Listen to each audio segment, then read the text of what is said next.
এইরকম ওয়াজ আমি আমার জীবনেও শুনি নাই। সারা রাত মোবাইল টিপে সকাল 9টা থেকে মোবাইলের মাঝে চার্জ নাই, মোবাইলের মাঝে চার্জ নাই। এবার মাইকিং চলে সকাল 8টা থেকে বিকাল 4টা পর্যন্ত কারেন্ট থাকবে।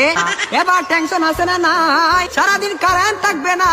আর যদি কারেন্ট না থাকে আমার মোবাইলটা বন্ধ হয়ে যাবে, আর ওই পারে কথা বলা যাবে না। এবার ওই পার থেকে রাগ করবে কি করবে না। এবার যখন বিকাল 4টা বেজে গেল, এই মাত্র কারেন্ট আসলো আর মোবাইলটা চার্জে লাগাইয়েই টিপানো আরম্ভ। এবার মেসেজ করে হাই, এবার গিয়ে দেখে ওই পার থেকে ব্লক করে দিছে।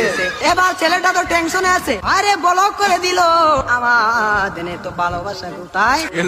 এবার 2 দিন পরে ব্লকটা খুললো, 2 দিন পরে ব্লকটা খুললো। এই 2 দিনের মাঝে ছেলেটার আরেকটা হয়ে গেছে, আরেকটা হয়ে গেছে। এবার মেয়েটা বলে তোমার সাথে আমি পালিয়ে যাবো, আমাদের বাড়িতে মানবে না, চলো আমরা পালিয়ে যাই।